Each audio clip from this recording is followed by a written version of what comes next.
नमक भर के लाते थे और उन्होंने न किया, पर उन्होंने देखा कि यहाँ से वो कैसे बिकेगा, क्योंकि वो तो सारे भारत में नमक ही नमक है, समुद्री तटों में नमक ही नमक है। यहाँ तो नमक के पहाड़ भी हैं और नमक की झीलें भी हैं, सांबर लेक राजस्थान में, राइट। तो सारा का सारा हिंदुस्तान भाग में भरा हुआ है। तो अब अंग्रेजों ने जो प्लासी की लड़ाई जीत ली तो उन्होंने कानून बनाने का अधिकार कर लिया। उसने बहुत से कानून बनाए। उन्होंने एक कानून बनाया कि आज के बाद नमक को पैदा करना, स्टोर करना और बेचने का एक छत्र अधिकार केवल और केवल और केवल अंग्रेजों का होगा। उसको नमक का कानून बोला गया।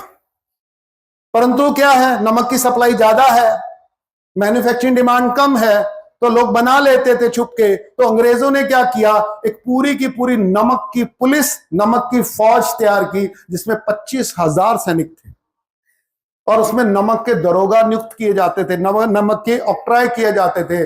लालचंद मतलब मुंशी प्रेमचंद ने कौन सी कथा लिखी है, नमक का दरोगा, वो इसी घटना पे लिखी गई है।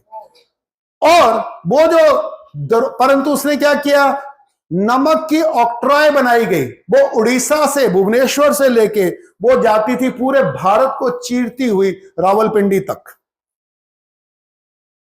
और ये दुनिया की दूसरी सबसे बड़ी मैनमेड वॉल थी जो इंडिया में बनाई गई, जिसको बोलते हैं नमक की दीवार, ऑक्ट्रॉय वॉल। वो आधी पत्थर की बनी थी, आधी लोकल मटेरियल की बनी थी, और उस दीवार को बनाने और चलाने का जो काम था वो उस महान आदमी को दिया गया जिसने भारत में कांग्रेस की स्थापना की, एओ हुम ने। वो उसका संचालक था। उसने कहा कि यहाँ कंटीली धारियां बहुत हैं, वो इतनी चौड़ी हो जाती हैं, 10 मीटर चौड़ी और 15 मीटर ऊंची, कि जिसमें कोई परिंदा भी पर नहीं मार सकता। और उसकी देखरेख के लिए दोनों तरफ सड़क बैठाई, और उस सड़क पे कोई भी आदमी उस दीवार को क्रॉस करने की कोशिश करता था उसको इमीडिएटली शूट कर दिया जाता था। उस दीवार की रक्षा में 25,000 सैनिक तैनात थे। और 1 ग्राम भी नमक बिना टैक्स के, उसको नमक को कंट्रोल किया गया, उसको महंगा किया गया और उसके ऊपर टैक्स लगाया गया। और कितना टैक्स लगाया गया, 40% टैक्स लगाया गया। किसके ऊपर, नमक के ऊपर। और इसीलिए गांधी जी को अपना सत्याग्रह आंदोलन करने के लिए एक ऐसा मुद्दा चाहिए था जो हर इंसान को प्रभावित करता हो, और वो मुद्दा कौन था, नमक था। इसलिए नमक सत्याग्रह हुआ। वो गांधी जी को पता था, लोगों को पता नहीं था, राइट। परंतु इस पूरी घटना में लोगों के पास नमक खरीदने के लिए भी पैसे नहीं थे। तो लोगों की जो नमक की जो खपत थी वो 8.5 किलो सालाना से गिर के 3.5 किलो सालाना हो गई, जिसके कारण हड्डियों का साइज, मसल्स का साइज, बोन्स का साइज, ताकत का साइज, दिल डॉल का साइज क्या हो गया, घट गया। इसका असर किसके ऊपर ज्यादा पड़ा, पंजाब के ऊपर नहीं, हरियाणा के ऊपर नहीं, पश्चिमी भारत के ऊपर नहीं। इसका सबसे ज्यादा असर उत्तरी पूर्व भारत के ऊपर पड़ा। उड़ीसा पे पड़ा, बंगाल पे पड़ा, छत्तीसगढ़ पे पड़ा, यूपी पे पड़ा, बिहार पे पड़ा। आप देखोगे कि बाकी भारत के मुकाबले उनका जो साइज है, पशुओं का साइज, कुत्तों का साइज, गाय का साइज, बैल का साइज, इंसान का साइज कम होता चला गया। और रिसर्चर ने उसका एक बड़ा कारण ये नमक के कानून को माना है। यानी आपकी जिन्सों के साथ ये भी हुआ है, और पिछली सदी में हुआ है, और किसी इतिहास पुरुष ने उसको दर्ज तक नहीं किया। इसको बोलते हैं कि मैन मेड साइकिल प्रकृति में कितने गहरे तक जाता है कि इतनी दुनिया के सबसे ज्यादा ग्रीन मैदान, सबसे अच्छी फसलें, सबसे अच्छी जलवायु, और लोगों का साइज लगातार कम होता जा रहा है। वो नेचर के कारण नहीं हुआ, वो मैन मेड फैक्टर के कारण हुआ। समझ में आया। और आज इसका असर आपको पंजाब में भी दिख रहा है।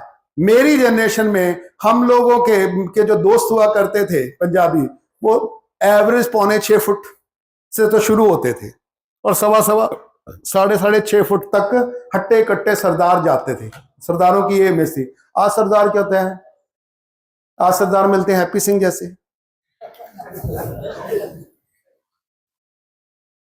ड्रग के मारे हुए,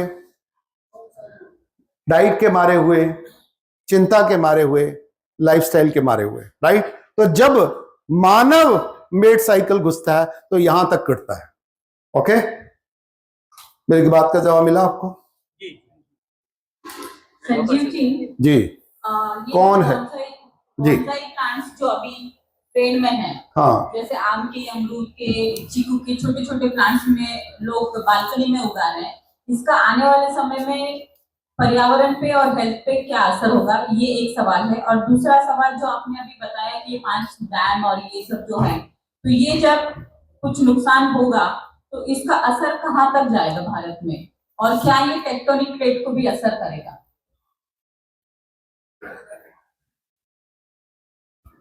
कहने वालों ने यहां तक कह दिया है आधा हिमालय की 6000 फीट से ऊंची जितनी भी चोटियां हैं वो फ्लैट हो जाएंगी, यहां तक जाएगा। क्योंकि हिमालय क्या स्टेबल पहाड़ नहीं है, हिमालय अभी भी विकसित हो रहा है। और जब ये पानी का चक्कर होता है, पानी का चक्कर ऊपर चलता है या नीचे भी चलता है?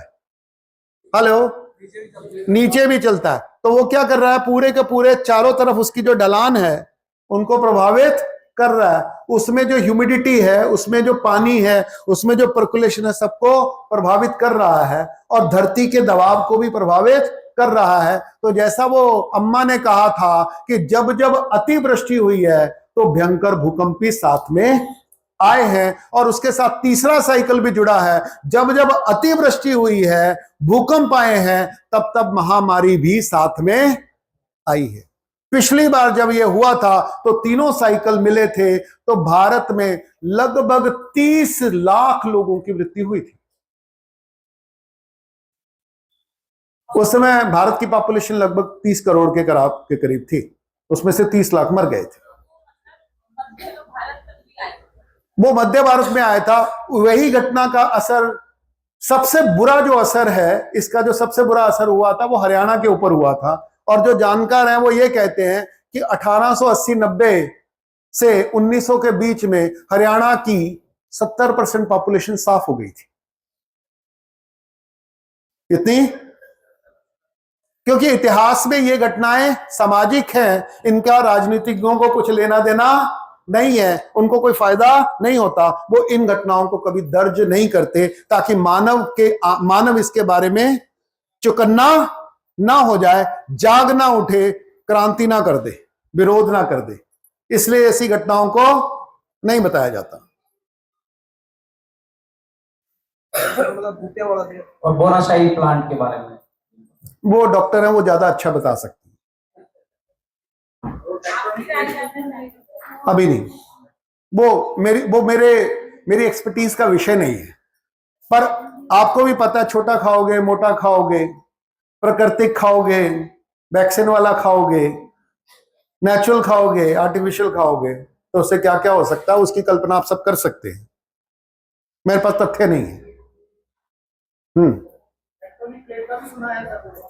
मैंने बोल दिया ना भूकंप, यार भूकंप बोला मैंने। सभी को नमस्ते जी। मेरा एक 2 आंतरिक प्रश्न था जो कि मैं अभी आपको नहीं पूछूंगा और मैं आपको कभी वो आंसर, मैं अंतर्यामी नहीं हूँ, मैं आपको पूछूंगा भी नहीं और छोड़ूंगा भी नहीं।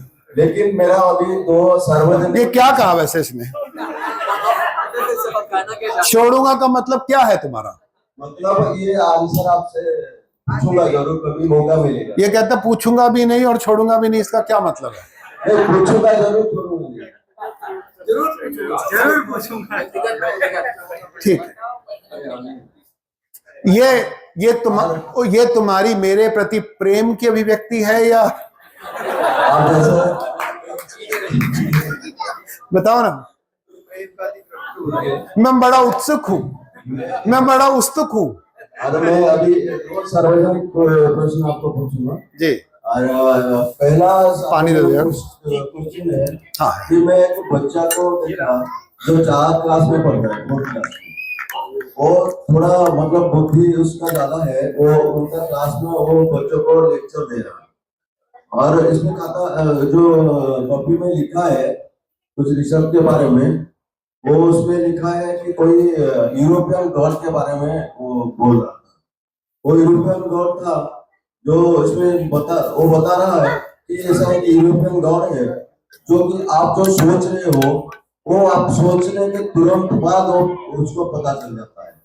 और बोल रहा है वो लड़का कि और ये आपको पता चल दादा, ये भी आंतरिक प्रश्न है, हम आंतरिक रूप पे इसका जवाब दे देंगे, छोड़ो उसको। और एक वो भी आंतरिक है, हम बाद में कर लेंगे। ये छोटा सा प्रश्न है। हाँ, तो ये जो पृथ्वी हमको घूमने का जो पढ़ा रहे हैं कि घूम रहा है 24 घंटे में, ये असल में घूम रहा है कि नहीं घूम रहा है? एलन मस्क से कॉन्ट्रैक्ट कर लो, वो रैकेट वैकेट छोड़ रहा है, जाके दिखाओ।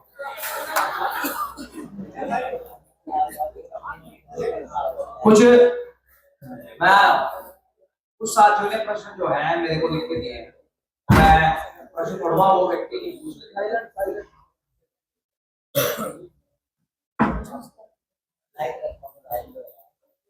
ग्राम पंचायत के विकास के लिए प्रश्न पूछा है, किसने पूछा है? जी, उन्हीं को दे दो। ये एक्चुअली ये सेशन इसलिए किया जा रहा है कि हम सबकी भागीदारी हो सके, है ना, और बैठे बैठे सो ना जाए लोग। और हमें यह भी पता चलना चाहिए कि आप लोगों की चिंताएं, सोच समझ, चिंतन मनन, अध्ययन का विषय कहां कहां तक जा रहा है, और उसमें हम सामूहिक रूप से कैसे एक दूसरे को सहयोगी हो सकते हैं। इसलिए जी नमस्ते। नमस्ते जी। ग्राम पंचायत के विकास के लिए ग्राम पंचायत से राज्य सरकार तक के क्रम को और विभागों को जहां से योजनाएं निकलती है बनती है, उन विभागों को कैसे जाने और पंचायत के लिए फंड की व्यवस्था कैसे करें? ठीक है। दूसरा सवाल और है इसमें, कोई इससे संबंधित कोई जानकारी वाली पुस्तक हो तो वो भी सुझाव दें। ठीक है, अच्छी किताबें हैं, कुछ उपलब्ध हैं। हाँ, मैं दूंगा वो। अभी जो संदर्भ हमने पैदा कर लिया, अभी उसके ऊपर रहते हैं।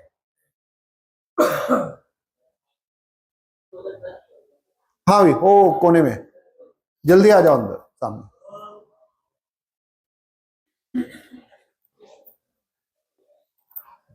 नमस्ते जी। हाँ सर, ये जो एडीएसडी है जिसको आजकल हम देख रहे हैं कि एडीएसडी को एक प्रॉब्लम डिक्लेयर कर दिया है, वेस्ट ने है और इंडिया ने भी। मैं आर्टिकल पढ़ता हूँ तो मुझे भी वो लगता है कि कोई प्रॉब्लम है। तो आपका मैं इंसाइट जानना चाहूंगा कि एडीएसडी एक प्रॉब्लम है या वो पर्यावरण के साथ या ह्यूमन जीन के साथ छेड़छाड़ हुई है, उसका आउटकम है? इसका निर्धारण हम कैसे करें? एडीएसडी बेसिकली आपके हिसाब से है क्या? मेरे हिसाब से वो अटेंशन डेफिसिट ऑर्डर है कि मैं काफी देर तक आपको नहीं सुन सकता, तो मुझे एडीएसडी है, ऐसा डिफाइन किया हुआ है वेस्ट ने। अच्छा, मैंने अटेंशन डेफिसिट। ठीक है, एडीएसडीए जो है चलिए इसको दूसरे तरीके से इसका जवाब देते हैं, क्योंकि कोई भी प्रश्न का जो जवाब है वो 3 लेवल पे दिया जा सकता है। तार्किक रूप से, लॉजिकली, तात्विक रूप से, उसका फंडामेंटल समझ के, उसका सिद्धांत समझ के, और तीसरा व्यवहारिकली कि चलती का नाम बाड़ी, इसको सेटिस्फाई करने के लिए इसका जवाब दे दिया जाए। कौन सा जवाब चाहिए?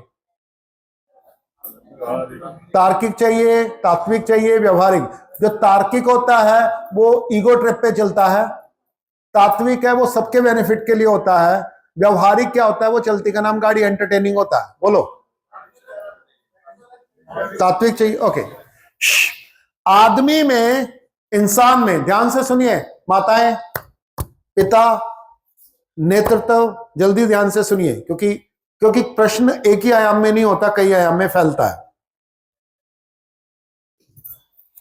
आहार, निद्रा, भय और मैथुन, ये 4 प्रवृत्तियां हर जीव की कॉमन है, हर एक जीव में ये पाई जाती है। मानव है जिसमें 5वीं प्रवृत्ति भी पाई जाती है। वो क्या है? उस प्रवृत्ति को कहते हैं उसका ध्यान, उसका फोकस, उसकी कॉन्शियसनेस, राइट, उसकी चेतना, वो अपनी चेतना को मन चाहे तरीके से इस्तेमाल कर सकता है, नियंत्रित कर सकता है, राइट। तो उसको हम बोलते हैं ध्यान। तो ध्यान को इस्तेमाल करने के लिए 3 क्रियाएं करता है इंसान। पहला, ध्यान लेना या खींचना। जैसे बच्चा 90% क्या कर रहा होता है, या तो ध्यान खींच रहा होता है या खेल रहा होता है, या सुनो। तो जब उसको भूख लग रही होती है, जब वो जिद कर रहा होता है, जब वो टेंट्रम कर रहा होता है, जब वो मम्मी की चापलूसी कर रहा होता है, मम्मा मम्मा पापा पापा, जब वो शिकायत कर रहा होता है, वो क्या कर रहा होता है, ध्यान खींच रहा होता है, राइट। अच्छा, और दूसरा होता है ध्यान देना। मम्मी जब उसको पीछे पीछे पड़ी रहती है, बेटा ये नहीं, बेटा वो नहीं, बेटा लग जाएगी, बेटा खाना खा ले, बेटा पानी पी ले, बेटा सो जा, राइट, बेटा ऐसा मत कर, बेटा वैसा मत कर, बेटा ये कर ले, वो क्या कर रही है, ध्यान दे रही है। और जब बच्चा अपनी खेल में मस्त है, उसको क्या कहते हैं, वो ध्यान में रहना, वो मग्न है अपने आप में, वो ध्यान में मग्न है, वो एंजॉय कर रहा है, वो कहीं बाहर, उसका ध्यान इधर नहीं जा रहा, उधर नहीं जा रहा, ना वो खींच रहा है ना वो दे रहा है, वो क्या कर रहा है, ध्यान में जो उसके अंदर चल रहा है, जो उस समय चल रहा है, वो उसके साथ वो संतुष्ट है, मस्त है, मगन है। इसको बोलते हैं ध्यान में रहना। अब ये मोटी मोटी बात है। अब इस चीज से, परंतु इंसान तो ये तीनों काम करता है, कभी वो लेता है, कभी वो देता है, और कभी वो रहता है। अब ये इंसान को पहचानने का पैमाना है कि वो अपने ध्यान का कैसे इस्तेमाल करता है। क्योंकि मानव के लिए सबसे कीमती वस्तु कौन सी है, शरीर नहीं, शरीर तो जानवरों के पास भी है, और शायद आपसे ज्यादा बेहतर है। हेलो, उनके पास शरीर तो आपसे बेहतर है। एक वस्तु है जो केवल आपके पास है, जो जानवरों के पास नहीं है, वो है ध्यान, और अपने ध्यान को स्वनियंत्रित, स्वनिर्देशित को कर लेना, राइट। और इंसान से भगवान होने की क्रिया की जो सारी यात्रा इसी ध्यान की सीढ़ी पे चलने वाली है, राइट। और एजुकेशन का असर डिग्री के साथ होना चाहिए या ध्यान के साथ होना चाहिए, कि मैं अपनी जो कॉन्शियसनेस है, मैं अपना जो फोकस है, मैं अपनी जो थिंकिंग है, मैं अपनी जो चेतना है, उसको मन चाहे तरीके से जब जहां देना है, जहां से लेना है और जहां पे रहना है, उसको निर्देशित कर सकूं। जो ये कर सके वो सच्चा इंसान, वो मैच्योर इंसान, वो दिव्य इंसान, वो महान इंसान, वो इंसान कहने लायक इंसान। परंतु सभी ऐसे नहीं है। पर सब में क्या होता है कि इसकी कईयों में इसकी किसी एक गुण की ज्यादा अधिकता होती है और दूसरे गुण की कमी होती है। उसको बोलते हैं सिंड्रोम। क्या बोलते हैं? सिंड्रोम। तो उसने कौन सा सिंड्रोम बोला? एडीएचडीए। एडीएचडी ध्यान देने का सिंड्रोम है, ध्यान में रहने का सिंड्रोम है, या ध्यान खींचने का सिंड्रोम? हेलो। तो कुछ लोगों में, ठीक है, बच्चे नैसर्गिक रूप से ध्यान खींचने वाले होते हैं, राइट। और वो ये ध्यान खींचने की जो कम क्षमता है ना, वो फूलों में भी होती है,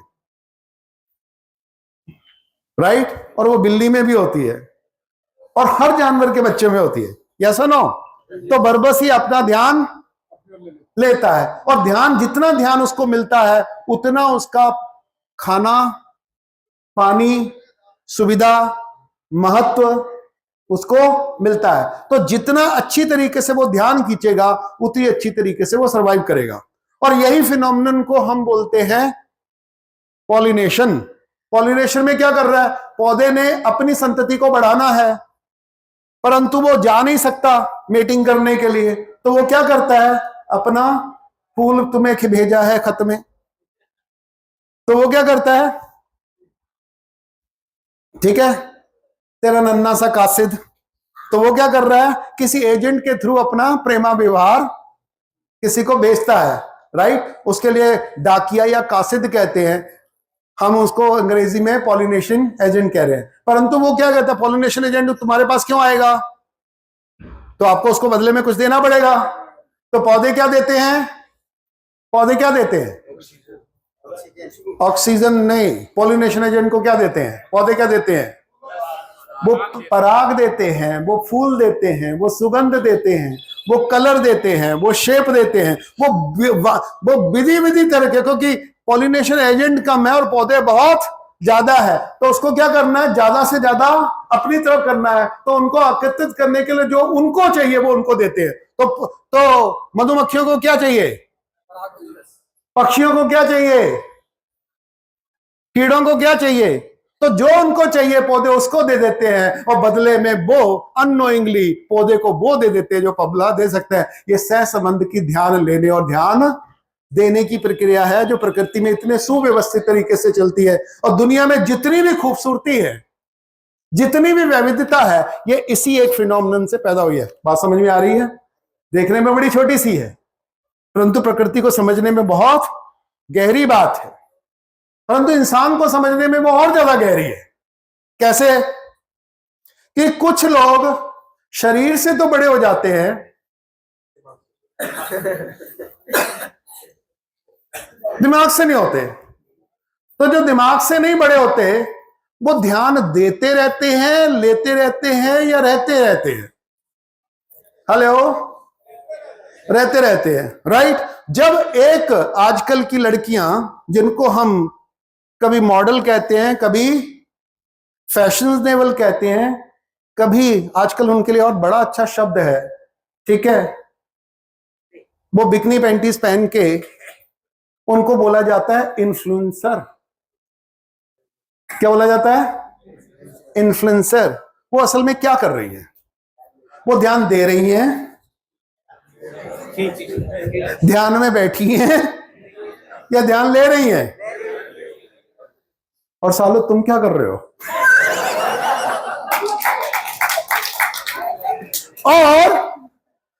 और इसका पॉलिनेशन एजेंट ये है,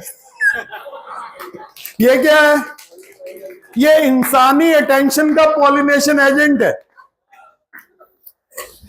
यानी कुछ लोग लेने वाले हैं और इतने वाले देने वाले हैं। कितने फराग दिल, कितने तहे दिल, कितने नवाब दिल लोग हैं, राइट। कितने नरम है, कितने सख्त हैं, कहीं तो नरम नरम, कहीं तो सख्त सख्त। और सुंदरता की परिभाषा हो गई है कि अपना स्किन दिखाओ, और अब परिभाषा इतनी बदल गई है सोशल मीडिया में और एआई में कि आप दिखाना चाहते हो कि नहीं, आप कुछ भी बना सकते हो और आप कुछ भी देखते हो, और उसका असली होना, वास्तविक होना जरूरी नहीं है। फिर भी आपका जो ध्यान है खींचने के लिए कल्पनाएं बनाई जा सकती हैं, कल्पनाएं गढ़ी जा सकती हैं, और इसलिए इंसान का जो ध्यान है अब वो वास्तविक से निकल के, रियलिटी से निकल के कहां जाके फंस गया है, कल्पनाओं में, और उसको फंसाया जा रहा है। अब एक और बड़ा प्रश्न है उसका, कि बच्चों की नैसर्गिक एबिलिटी होती है ध्यान लेना, माता पिता का नैसर्गिक गुण होता है ध्यान देना, और संत का नैसर्गिक गुण होता है ध्यान में रहना। और जनता सरकार मोर्चे का जो मूल सत्र है वो क्या सिखाता है आपको, ध्यान में रहना। कितनों ने सीखा ध्यान में रहना,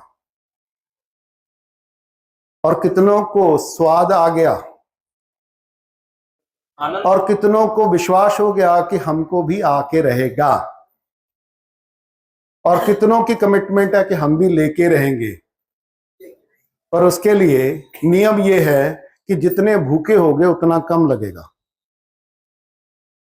उसका नियम है, ये कली जब तक फूल बनकर खिले इंतजार करते रहो। ओके, एक मिनट रुक जाइए। मैं विषय बहुत मुश्किल से बिल्ड करता हूं, अभी पूरा नहीं हुआ, क्योंकि अल्टीमेट क्या है, बात तो मुझे कहनी है।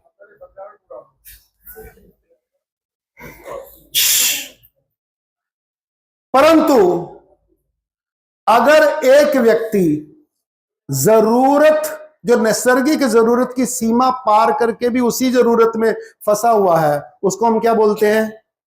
बीमार, इमेच्योर, अबोध, राइट? नहीं, उसको कहते हैं महान नेता। अब मैं कुछ 100 लोगों का नाम दूंगा जो उम्र में तो बड़े हो गए, परंतु उनका जो धंधा है, उनका जो जीवन है, वो फंसा हुआ है ध्यान देने में नहीं। उनको रोल दे दिया है ध्यान देने का, और वो कर रहे हैं ध्यान लेने का। ऐश्वर्या राय का काम क्या है? उसको विश्व सुंदरी का खिताब दिया गया कि अब तू मानव के लिए जितना जो चाहिए था तुमको दे दिया गया, कि अब तू सबकी ओर ध्यान दे। और वो क्या कर रही है? ध्यान देने की बजाय ध्यान ले रही है। अमिताभ बच्चन, वो ध्यान दे रहा है या ले रहा है? उसको इस सदी का महानतम नायक बोल दिया गया, और उसकी ले दे के औकात ये है कि 82 साल की उम्र में भी वो ध्यान ले रहा है। और अभी एक साहिब गुजर गए, वो भी यही कर रहे थे। कपिल शर्मा के शो में, मतलब 89 की उम्र में आके भी वो चुटकुले सुना रहे थे।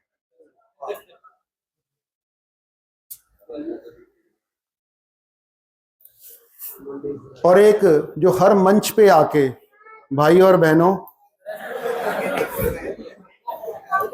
तो वो जो कर रहे हैं, उनको नेता चुना गया है, उसको पंतप्रधान चुना गया है, उनको भारत का प्रधान सेवक बनाया गया है, ध्यान देने के लिए या ध्यान लेने के लिए।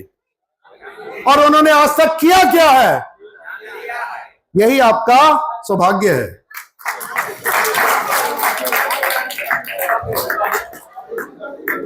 तो जहां ध्यान देना था, वहां सिर्फ और सिर्फ लिया जा रहा है, और उसको इलेक्शन स्ट्रेटजी कहा जा रहा है।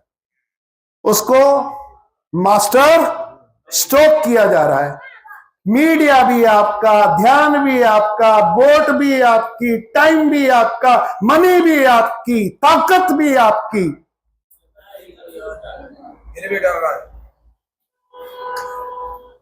That is called ADHD, right? और ADHD बच्चों तक सीमित नहीं है। और जितने भी इस देश में ज्यादातर महान लोग हुए हैं, वो ADHD ग्रसित है। दुर्भाग्य की बात है ये। और इस देश में ऐसे भी महान लोग थे जो ADHD से ग्रसित नहीं थे। उनका गुण था कि छोटी से छोटी समस्या पर भी उन्होंने ध्यान दिया। जहां लोग आजादी के, झूठी आजादी के नाम पे जश्न लगा रहे थे, जहां 30 लाख लोग कट के मर रहे थे, वो उसका जश्न मना रहे थे दोनों तरफ। और वो एक बुढ़ा आदमी दंगे रोकने के लिए गांव-गांव, शहर-शहर भूख हड़ताल कर रहा था। ये ध्यान दे रहा था, ले रहा था, या रह रहा था? इसीलिए इसको बापू कहते हैं।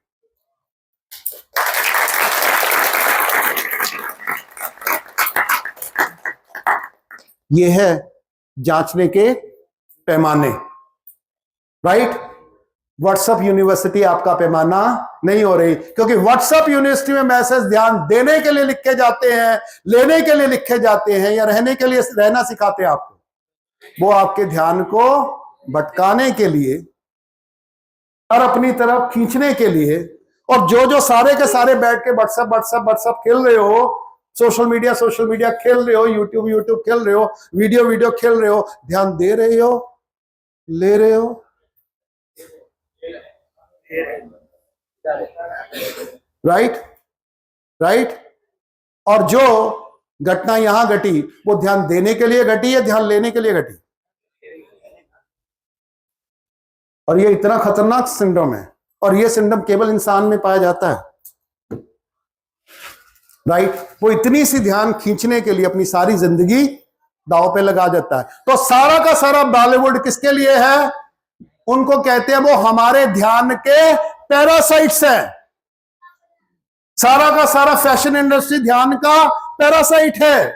सारे के सारे पॉलिटिशियन हमारे ध्यान की पैरासाइट हैं। सारे का सारा मॉडल, सारी की सारी एडवर्टीजमेंट और सारी के सारी so called designing art industry, वो उसका काम ध्यान देना होना चाहिए था। वो ध्यान खींच रही है। वो अधिक ले रहे हैं या कुछ दे रहे हैं?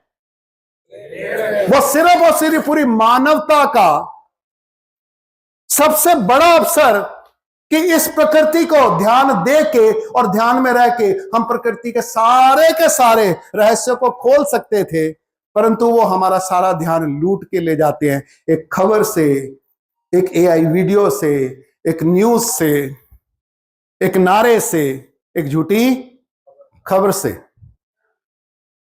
राइट? अगर अपनी जिंदगी का मूल्यांकन करना चाहते हो तो आप देख लो कि तुम कहां खड़े हो अपने मानव होने के मतलब। तुम्हारा ध्यान, तुम्हारी जिंदगी ध्यान लेने में जा रही है, ध्यान देने में जा रही है, या ध्यान में रहने में जा रही है? और जो साधु वेश में बैठे हैं उनसे क्या अपेक्षित थी? ध्यान में रहना। जो नेता था उससे क्या अपेक्षा थी? ध्यान देना। और वो क्या किस में लगे हुए हैं? ध्यान लेने में। इसी का नाम कलयुग है, जब पूरा साइकिल उल्टा हो गया, पूरी मानवता का साइकिल उल्टा हो गया। इसलिए तुम दाता हो और वो भिखारी है। और जिनको भिखारी कहा जाना चाहिए था उनको हमने महान नेता, महान दाता, महान हीरोज, महान नायक बना दिया, जो 100 रुपल्ली में बिकते हैं। राइट? और वो आपका ध्यान खरीदने लगे हैं, वो आपका ध्यान चुराने लगे हैं, और वो ध्यान के ऊपर आपका डाका मारने लगे हैं, क्योंकि आपके ध्यान को, आपने अपने ध्यान को कभी समझा ही नहीं। क्योंकि समझ गए होते तो अपने ध्यान को की रक्षा करते। तो इसलिए जनता सरकार मोर्चे का हर योद्धा को अपने ध्यान की पहरेदारी करनी पड़ेगी। फालतू मुद्दों के ऊपर, फालतू बातों के ऊपर, फालतू झगड़ों के ऊपर अब ध्यान देने का समय नहीं है। क्योंकि प्रकृति उस नाजुक दौर पे पहुंच गई है, हमने प्रकृति को इतना निचोड़ लिया है कि अब प्रकृति थोड़ी सी भी और फ्लिप हुई तो हम लोग एक छठी जन विलुप्ति, जीव विलुप्ति के सहारे पे खड़े हैं। अब ये मैन मेड होगी और प्रकृति उसके सारे के सारे सिग्नल दे रही है। और ये जो मैन मेड प्रवृत्ति है, ध्यान लेने की, धन लेने की, लाभ लेने की, सत्ता लेने की, ये सब एडीएचडी में ही आते हैं। Got it? तो ये जो लेने की प्रवृत्ति है वो कितनों का ले रहे हैं? इस धरती के मात्र 46 लोग इस पूरी की पूरी मानव जाति का 77% धन, संपदा, ध्यान, चेतना, निर्णय, जागृति, अनुभूति, अवसर और राइट सब खा गए।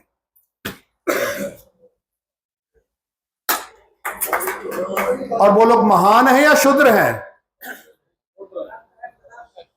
राइट? राइट? तो यही सबसे, इसको कलयुग कहते हैं, जब सब उल्टा पुल्टा नजर आता है। ओके? ओ भाई, thank you very much for asking this question. ये जो सत्र चल रहा है उसके कंटेंट को समझिए। संजीव जी, आप जो है सामने बैठे हो, जनता सरकार का प्रत्येक कार्यकर्ता, जिन लोगों को हमारा ध्यान रखना चाहिए था, हम पर ध्यान देना चाहिए था, और वो उल्टा हमारा ध्यान ले रहे हैं, तो हमको समाज में जाकर के ऐसे लोगों की क्लास हमको लेनी है। इसलिए आपको प्रश्नों के माध्यम से खोलने का प्रयास है। और आप ये जो लिख करके दे रहे हो प्रश्न, ये ध्येय नहीं है इसका। आपको प्रश्न पूछना है। आप नोट अपनी पहले लिख सकते हैं डायरी में, लेकिन वो माइक से ही आप प्रश्न पूछे ताकि आप अंदर से खुले और समाज में जाकर के बोलना जो है, माइक हाथ में लें और बोले, लोगों के सवाल जवाब आएंगे, ये ध्येय है उनका। वो समझ गए, आगे पूछने दो उनको। ये प्रश्न है, क्या वर्तमान भारत में भी भारत देश की निगरानी सैटेलाइट से हो रही है? आपका काहे भारत देश पे इतने फोकस हो, कहां की निगरानी नहीं हो रही है? हाँ हाँ, देखिए, जो सैटेलाइट है वो ध्यान लेने की प्रक्रिया है या ध्यान देने की प्रक्रिया है? तो ध्यान, जो सैटेलाइट है वो आपसे ज्यादा महान है, वो ज्यादा फोकस है क्योंकि वो ध्यान देता है। परंतु जिन्होंने वो सैटेलाइट लगाए हैं वो आप पे ध्यान देने के लिए सैटेलाइट लगा रहे हैं, या आपका ध्यान लेने के लिए, या भटकाने के लिए, या खत्म करने के लिए? इसलिए वो लोग संत में आएंगे, परिपक्व में आएंगे, शूद्रों में आएंगे, या दानवों में आएंगे, ऐसी है। जी, मेरा दूसरा प्रश्न है। इसलिए एक मिनट मैं कह दूं तो मम्मियों,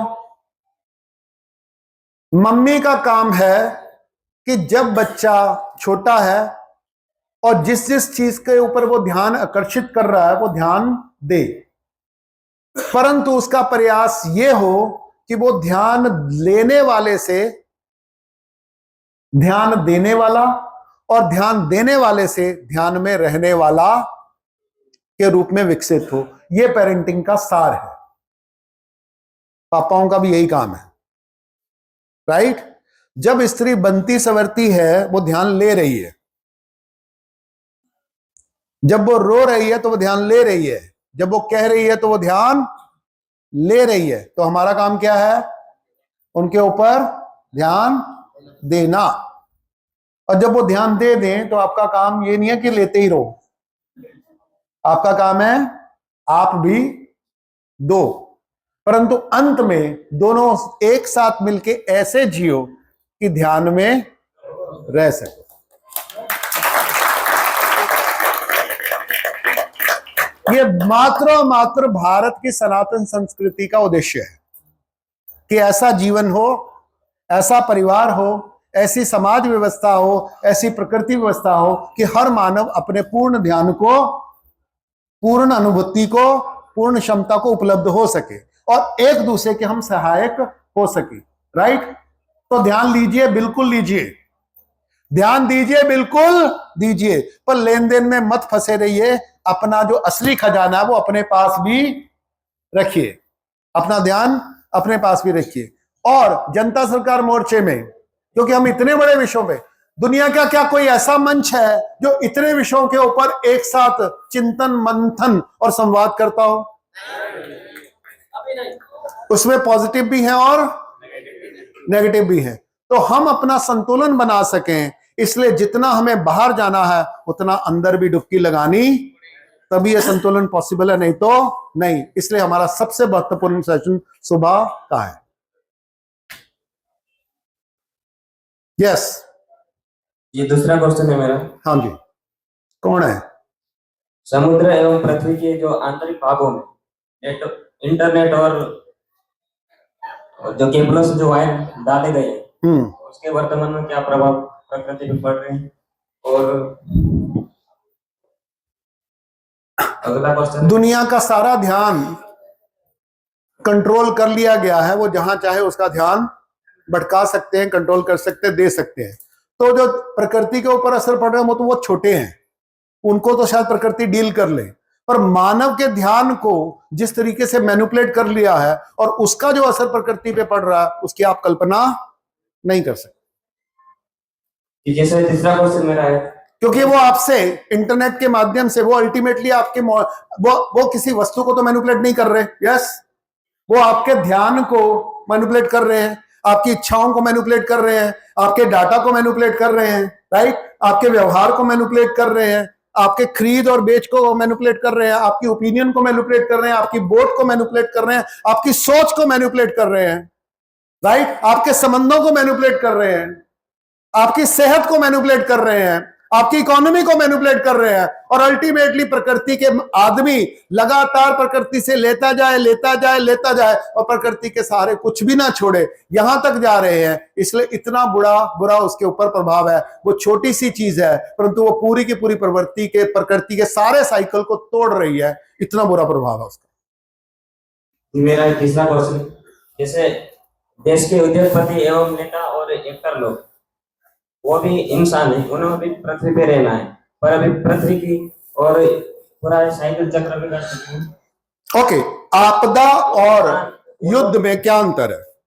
मैं गॉट इट, तुम्हारा प्रश्न बहुत अच्छा है। कहाँ जाके अपना फ्यूचर, अपने बच्चों को कहाँ रखेंगे? बहुत अच्छा सवाल है कि वो भी तो इंसान है, जो षड्यंत्र कर रहे हैं, जो दंगे फैला रहे हैं, जो युद्ध कर रहे हैं, जो लोगों को मार रहे हैं, जो वैक्सीन बना रहे हैं, जो डीपॉपुलेशन कर रहे हैं, जो लोगों को लूट रहे हैं, जो लोगों को गुलाम कर रहे हैं, वो भी तो इंसान है। क्या उनकी भी इंसानियत नहीं है? जो बीमारियां फैला रहे हैं, जो डीएनए चेंज कर रहे हैं, राइट, ठीक है, जो कंट्रोल कर रहे हैं, जो हर चीज को दूषित कर रहे हैं, हर चीज में जहर डाल रहे हैं, वो भी तो इंसान है। वो कहां जाके जिएंगे? वो अगले प्लेनेट पे जाके जिएंगे? नहीं। आप समझो, दो चीजें होती है, एक होती है युद्ध, एक होती है आपदा, और एक होती है विनाश।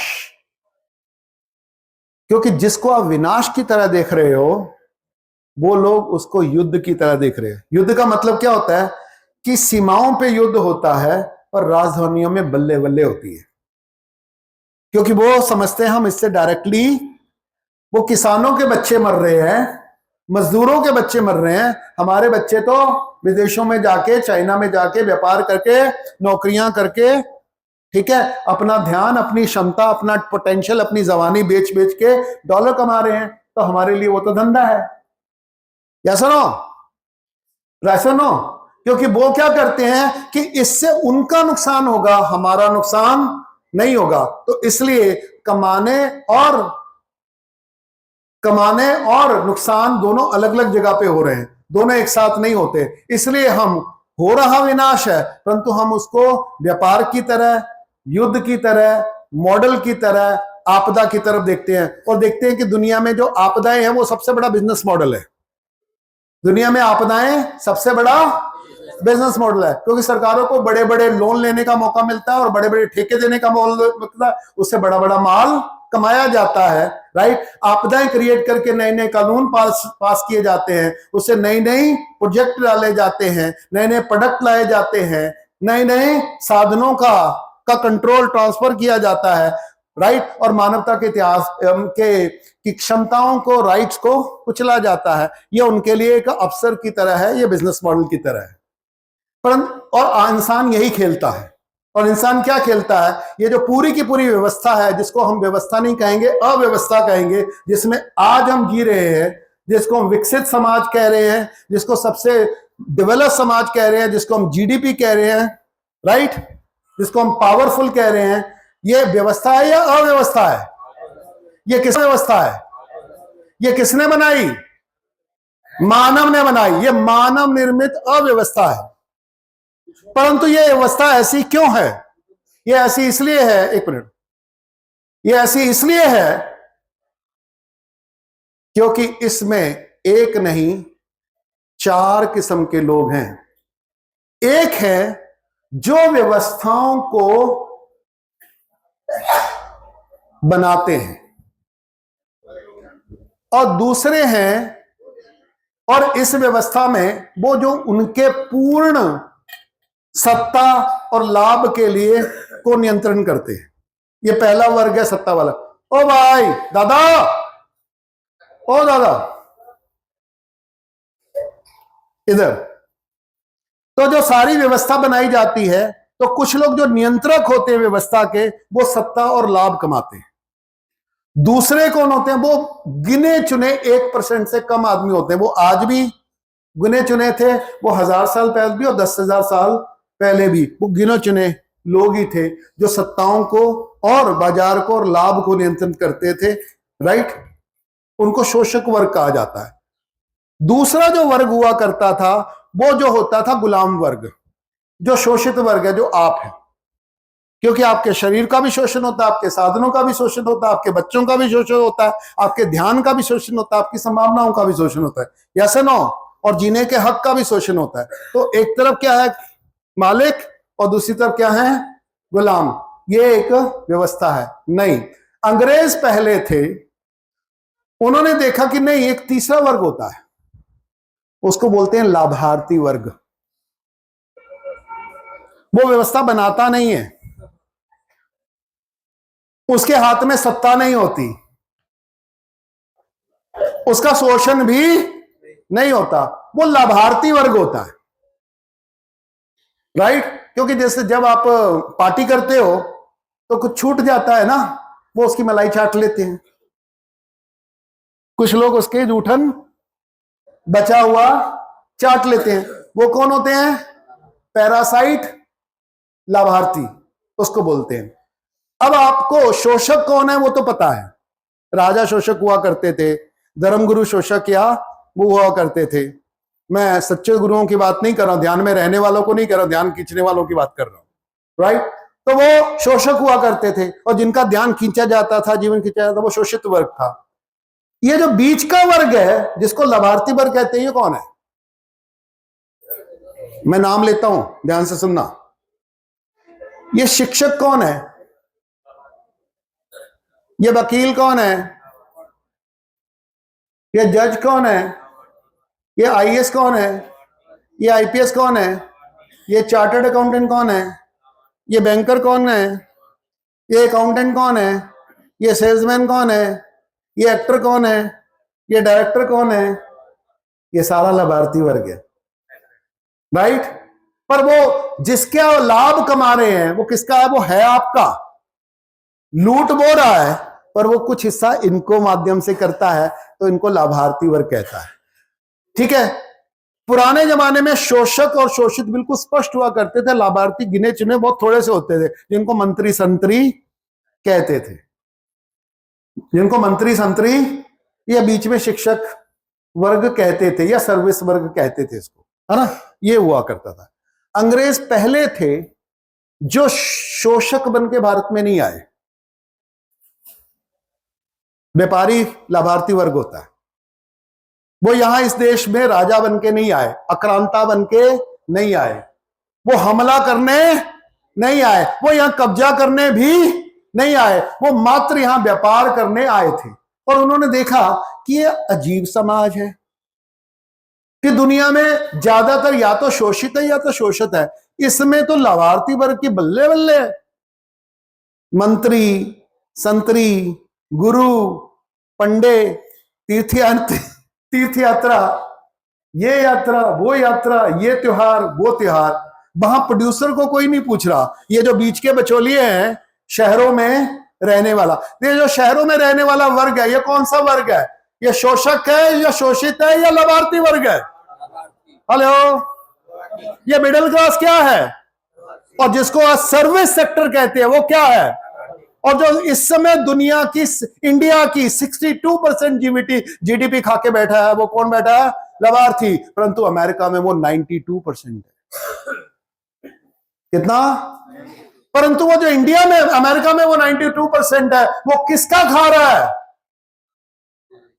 वो अमेरिका का नहीं खा रहा, वो पूरी दुनिया का खा रहा है और दुनिया के हर बच्चे का शोषण कर रहा है, अपने डॉलर के माध्यम, अपनी टेक्नोलॉजी के माध्यम, अपने कानूनों के माध्यम, अपने एक्सचेंज रेट के माध्यम से वो अपनी एक्सचेंज और अपनी फाइनेंशियल मार्केट के थ्रू, वो अपनी बॉन्ड्स के थ्रू, अपने युद्धों के थ्रू, अपनी टेक्नोलॉजीज के थ्रू, अपनी महामारियों के थ्रू, अपनी आपदाओं के थ्रू, वो इलेक्शन को मैनेज करके, सौदों को मैनेज करके, हर चीज को मैनेज कर रहे हैं, राइट। और उसमें उनको लाभ देने वाला लाभार्थी वर्ग वहां पर ये काम कर रहा है। और उस लाभार्थी वर्ग की जो मैक्सिमम सप्लाई है वो कौन कर रहा है?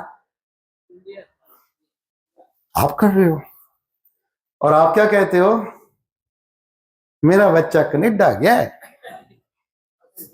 राइट, $25,000 कमावे छे, राइट। अभी उसने ऑडी ली है, राइट राइट। वो असल में आपके ही शोषक लाभार्थी हैं जो ऐसी पॉलिसी, ऐसे नियम, ऐसी टेक्नोलॉजीज के ऊपर काम कर रहे हैं जो आपका ही शोषण करके रहने वाली है। और वो उनके जो मालिक हैं वो आपका शोषण करके उनको तनख्वाहें दे रहे हैं। ये जो आईएएस हैं, आईपीएस हैं, टीचर हैं, वकील हैं, जज हैं, इनको आपकी दिक्कत नहीं दिखती, दिख नहीं सकती, क्योंकि वो आपके द्वारा ही पाले पोसे जाते हैं। क्योंकि अगर उनको आपका दुख तकलीफ दिखने लगा तो उनका अस्तित्व खत्म है। राइट। तो अंग्रेज पहले थे इस दुनिया में जिन्होंने लाभार्थी वर्ग को अपना मुख्य टारगेट बनाया। अंग्रेजों ने कभी भी खुद भारत को शोषण नहीं किया, उन्होंने भारत का सारा शोषण भारतीयों के द्वारा किया है। एग्जाम्पल दूं, अंग्रेज भारत आए तो 578 राजा थे, उसमें 15-20 ही मुसलमान थे, बाकी गैर मुसलमान थे। अंग्रेजों ने उनसे युद्ध किया, प्लासी की लड़ाई पहली थी, सिराजुद्दौला, उन्होंने वो जीत लिया। उसकी कहानी मैं कई बार सुना चुका हूं, मुझे सुनाने की जरूरत नहीं है। उसका लाभार्थी कौन था? क्लाइव नहीं था, क्लाइव लाभार्थी था, असली उसका शोषक तो अमीचंद सेठ था। एक बनिया अमीचंद सेठ था, नगर सेठ कहते थे उसको, जगत सेठ कहते थे, नगर भी नहीं, जगत सेठ था वो, जिसने पूरा कलकत्ता, पूरा उड़ीसा, पूरा आंध्रा, पार्ट ऑफ बिहार, छत्तीसगढ़ और पूरा का पूरा बंगाल अंग्रेजों से, औरंगजेब से 70 लाख सोने की मोहरों यानी 70 लाख तोला सोना देके खरीदा था। और औरंगजेब कहता है बस 70 लाख, औरंगजेब को वो कहता है बस 70 लाख, ला 1 करोड़ दिया। तो औरंगजेब कहता है 1 करोड़ दिया, अरे तुझे नगर सेठ किसने कहा, तू तो जगत सेठ है। राइट। उस आदमी ने ये युद्ध जीता। उसके बाद अंग्रेजों ने देखा कि इस देश का को असली जो सत्ता चलाने वाला है वो राजा नहीं है, राजा के पीछे जो बैंकर है, ये जो नगर सेठ हैं, ये जो ब्राह्मण हैं, ये जो क्षत्रिय हैं, ये जो वैश्य हैं, राइट, और साथ साथ में यहां पे कायस्थ हैं, ये लोग हैं जो असल में सत्ता चलाते हैं। तो हमको क्या है, यहां जो सत्ताएं हैं, हमें क्या है, सैनिकों को मारना नहीं है, हमें तो ये जो बीच के इनके मंत्री संतरी इनको खरीदना है। तो उन्होंने क्या किया, हर एक राजा के मंत्री संतरी को खरीदा, जिसमें ब्राह्मण थे, जैन थे, वैश्य थे और कायस्थ थे, ज्यादातर ये वर्ग के लोग थे। राइट। कुछ क्षत्रिय भी थे। और उनको जो यहाँ के राजा जितनी तनख्वाह देते थे उससे उन्होंने 3 गुना ज्यादा तनख्वाहें दी। और उनको बोला कि तुम्हारा एक ही काम है, टैक्स हमको इकट्ठे कर लेंगे, कानून हम बना लेंगे, तुम सिर्फ राजा से पास करवाते रहना। और राजा को सारी की सारी गोरियां मुहैया करवा दी कि मौज कर। तो इस देश के 17 राजाओं ने की आत्मा जागी, उन्होंने युद्ध किया। झांसी की रानी, टीपू सुल्तान, बहादुर शाह जफर, बेगम हजरत महल, ठीक है, सिख, कर्नाटका, राइट। तो ऐसे तांत्या टोपे, राइट, पेशवा, इनकी आत्मा जागी, उन्होंने अंग्रेजों के साथ युद्ध किया और उनके वंश तक अंग्रेजों ने खत्म कर दिया, कोई वंशज उनका जिंदा नहीं है।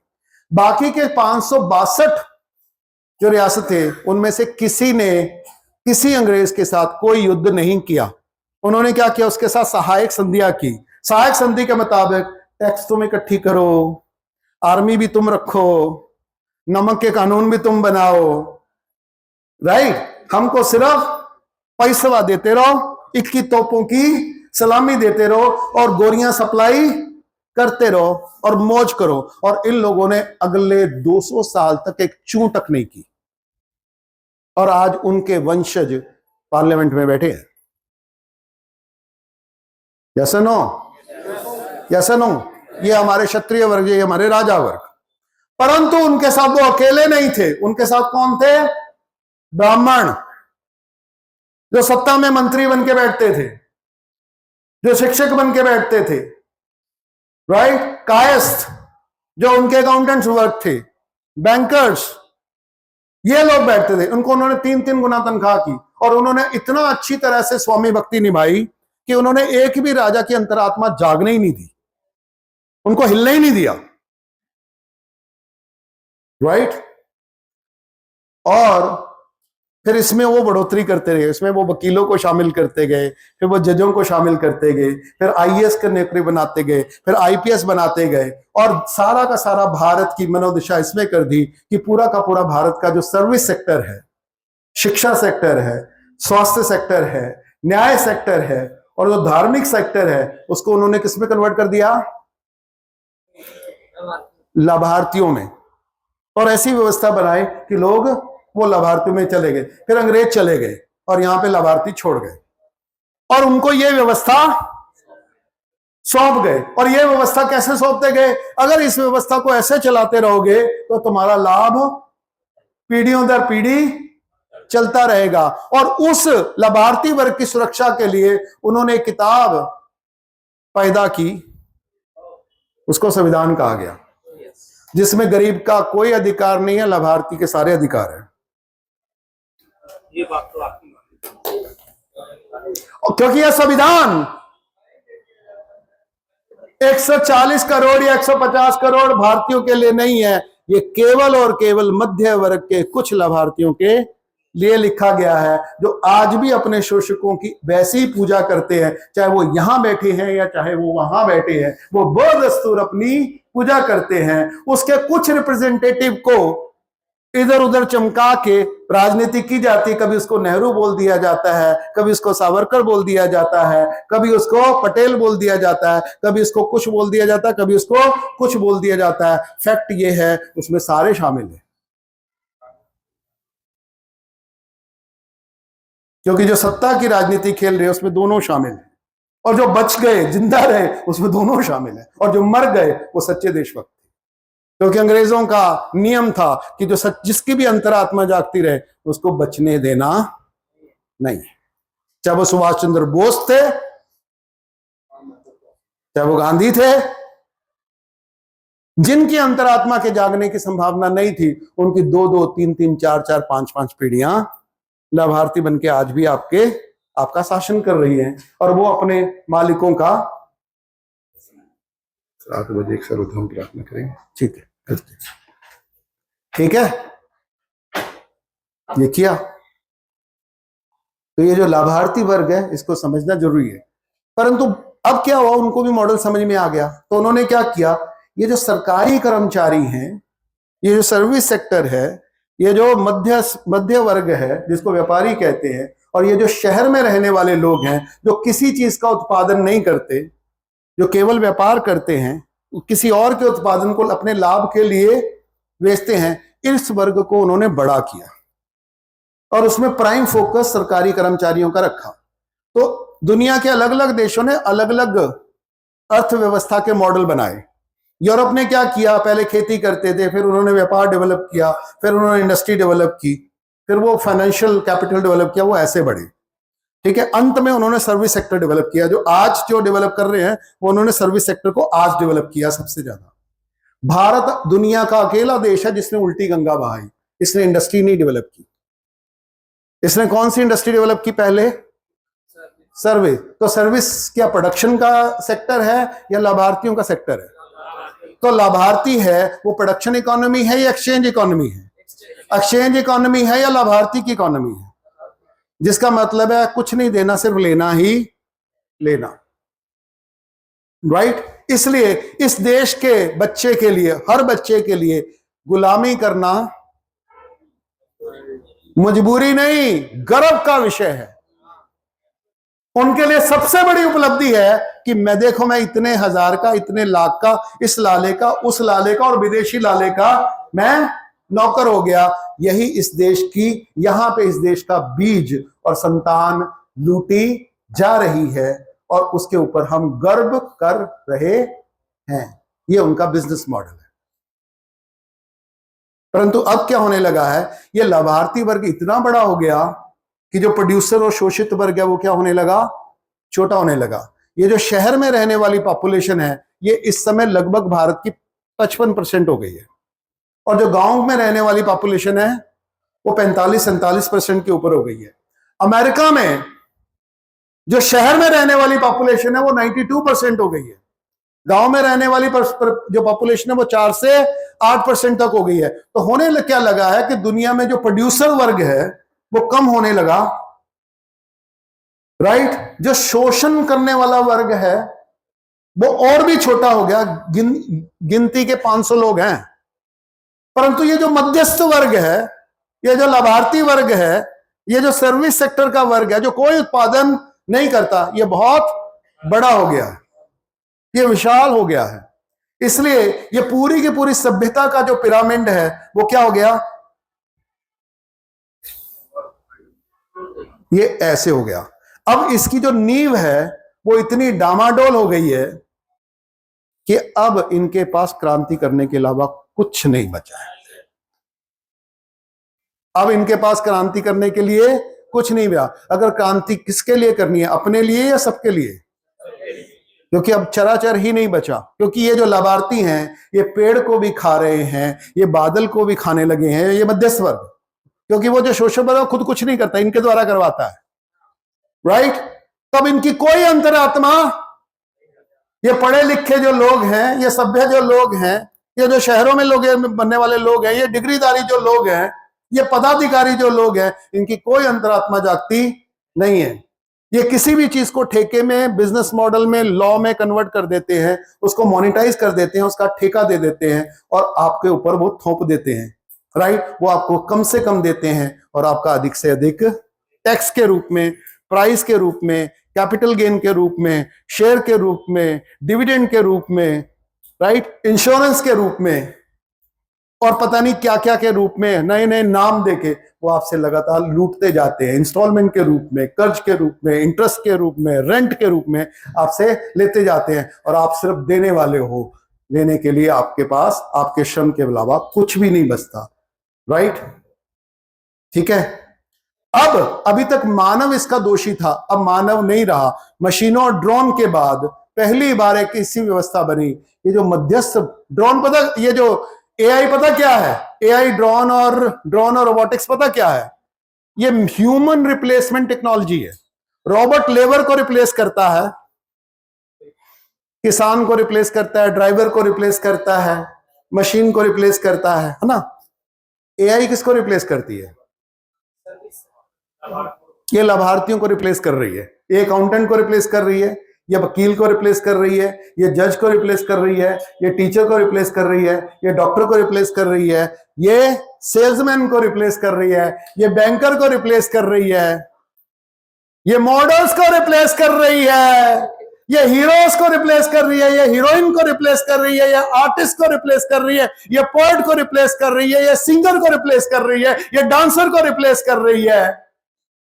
ये जो भी आपको मतिवृत्त, आपका ध्यान खींचने वाले थे, ध्यान कंट्रोल करने वाले थे, डाइवर्ट करने वाले थे, उन सबका काम एआई ने ले लिया है। अब 1% एआई इन 62% लोगों को खा जाएगी। यानी इस समय इस सभ्यता को, इस व्यवस्था को चलाने के लिए आने वाले 5 साल में इसको जो मिडिल क्लास कहते हैं, ये जो लाभार्थी वर्ग कहते हैं, ये जो सर्विस सेक्टर कहते हैं, अब उसकी कोई जरूरत नहीं है। तो डीपॉपुलेशन आपके ऊपर नहीं होने वाली है, इनके ऊपर।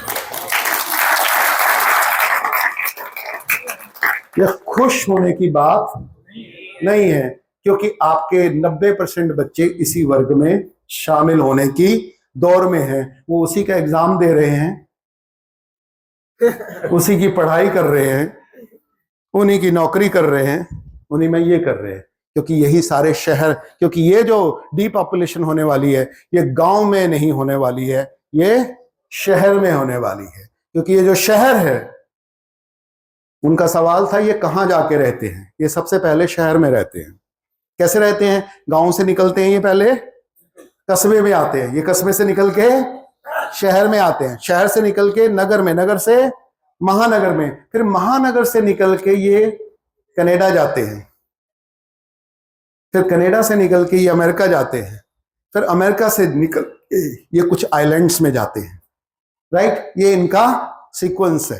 धरती से बाहर जाने का कोई तरीका नहीं है।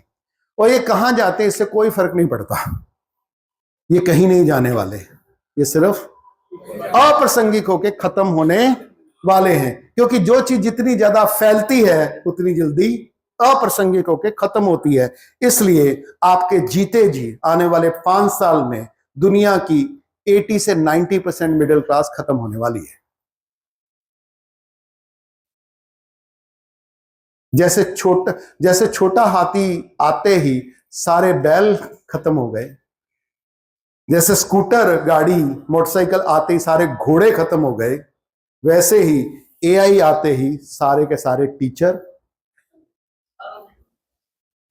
वकील, doctor, engineer, IAS, IPS, police, driver वगैरह वगैरह सब एवेपोरेट होने वाले हैं। पर हाथ से कर्म करने वाला कहीं जाने वाला नहीं है, वो यही रहने वाला है। इसलिए अब अपने बच्चों को मिडलमैन नहीं, श्रमिक बनाओ, कलाकार बनाओ, उसको हाथ का हुनर सिखाओ, उनको प्रकृति को मांझना, संभालना और उनकी रक्षा करने जाना। वो कोई कहीं भी रहे, प्रकृति के बिना नहीं रह सकता, और प्रकृति के साथ रहने के लिए श्रम के अलावा कोई और तरीका नहीं है। राइट? कम कमाओगे, पर जितना भी कमाओगे उससे खुश रहोगे, स्वस्थ रहोगे, सुरक्षित रहोगे। यही है। Got it? हाँ जी। नमस्कार सभी साथियों को, मैं बिहार पटना से रंजन देशमुख। मेरा सवाल यह है सर कि जो धरती पे जो बड़े बड़े लोग हैं, जो अभी धरती के नीचे जो मकान बना रहे हैं सर, उसके साथ वो कैप्सूल टाइप का वो जो बना रहे हैं मकान, जो रहने के साथ में वो पानी से टच करके जो सबमरीन्स जो बाहर निकलने के लिए बना रहे हैं, उसका क्या मकसद है? क्या कुछ बड़ा होने वाला है धरती पे? ऐसा है कि सबकी अपनी अपनी गिनती होती है। राइट? जब बाढ़ आती है तो बाढ़ आती है, आप क्या करते हो? मैं तो दूसरे माले पे रहता हूं। राइट? हमारे यहां नहीं आती बाढ़। आती वो कहते वो तो गांव में आ रही है, शहर में नहीं आती। राइट? और भी इस तरह की बहुत सारी घटना करती है। मैं बीच में 10 मिनट का हम ब्रेक लेंगे, क्योंकि आज कौन सा दिन है? शुक्रवार है। तो शुक्रवार में मिलेनियम की एक बहुत अच्छी प्रथा है कि इसमें सर्वधर्म सभा का आयोजन होता है, प्रार्थना होती है। तो हम सब पूरे भारत को रिप्रेजेंट करते